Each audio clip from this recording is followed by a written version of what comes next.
Lebanon has ambitions that may shape the way it grows its Navy. Defense News Middle East correspondent Agnes Al-Helu has been covering this story, and I recently caught up with her to learn more. Recently, you spoke to Senior Captain Haitham Danawi, the commander of the Lebanese Navy, about where the Navy's at right now and what their intentions are. Tell us a little bit about that interview. So of course, as Lebanon is imminent on exploring the oil in the Mediterranean, so the Navy has increased its plans to secure the borders, and they have multiple projects they're working on to secure the 150 miles naval border, which is the only one we have in the country. One of these projects is to have a radar network along the coastline, and also they are working on installation of higher capacity radars as well as thermal cameras. Also, they're working on another project, which is founding a new naval base in Beirut. This naval base will have a search and rescue center inside it. Captain Danawi told us that it will take only 1 year to end up this naval base. So the inauguration will be next year, hopefully. Also, the Navy is working very hardly to procure or get offshore patrol vessels in order to increase its operational readiness and to take out of service the very old vessels it has, which are not very much. They are less than 7 offshore patrol vessels. And the face of the Navy itself might change in Lebanon because the country has interest in exploring oil. Tell me a little bit about how that would shift people and equipment. Exactly. This is a very major step for the whole country, not only for the Navy, but the Lebanese Navy is working on procuring or on getting offshore patrol vessels. So by next year, 2022, the Lebanese Navy will receive 3 Protector class offshore patrol vessels from the United States of America. And also the Lebanese Navy will get, or it is in the latest phases of discussion to procure 4 offshore patrol vessels, which are big ones, 65 or 75 meters, is negotiating this with France. So all in all, there are 7 offshore patrol vessels to the Lebanese Navy, 3 next year, and hopefully the other 4 after 3 years. So it will have at least double its operational readiness and capabilities. And let's say they do go to exploring a lot of oil. Is the Navy going to have to use those ships for security or for search and rescue?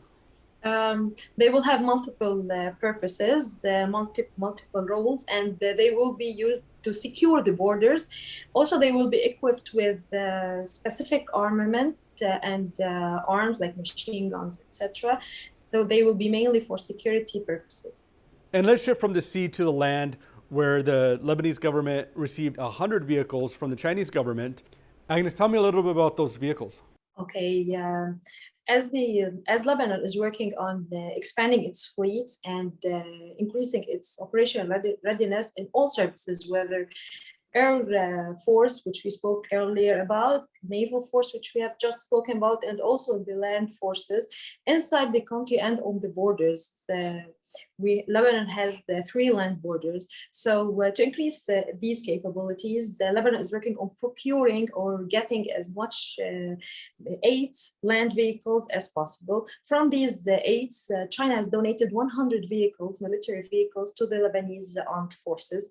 These vehicles are 40 of them are Sino trucks, and 60 of them are jeeps. These jeeps are not armed, but Defense News asked the experts in the country whether there's a geopolitical stance to move from Western armament to Eastern armaments, and all of them had assured that there is no such thing, noting that the jeeps are not armed in the first place, and noting that also this is just a donation from China to Lebanon.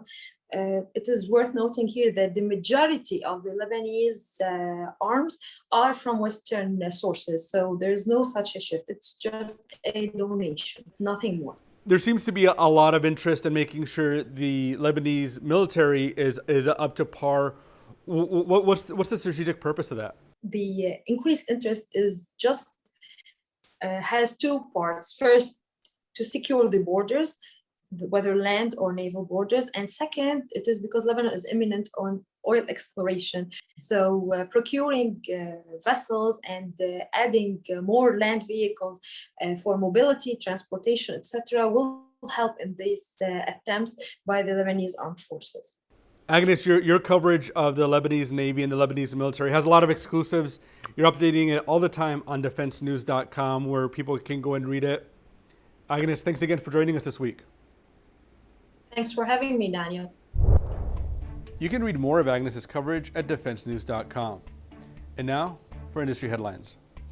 The U.S. Navy has awarded Sikorsky a contract to build 9 more CH-53 King Stallion heavy lift helicopters, with language added into the contract to continue bringing down the cost of the aircraft as the firm gains production experience. Naval Air Systems Command announced that the contract includes nearly $879 million for 9 helicopters, as well as an option that would buy 9 more helos for $853 million.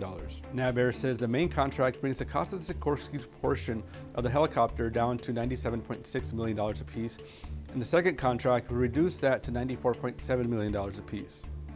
This cost does not include the engine or other government-furnished equipment.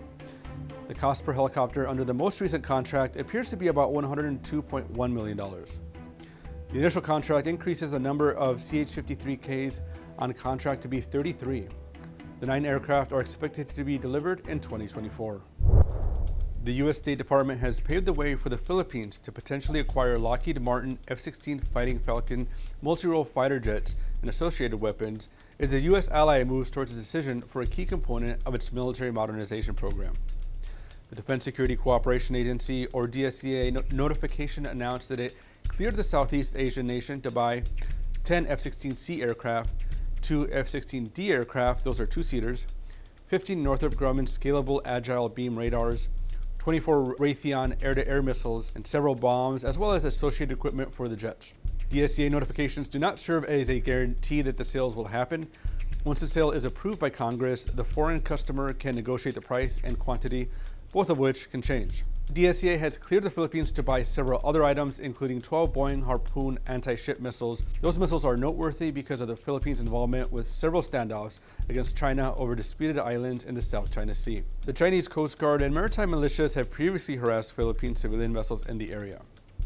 And those are your defense industry headlines this week. When we return, personal finance expert Jeanette Mack gives us tips on transitioning from a debit card to a credit card.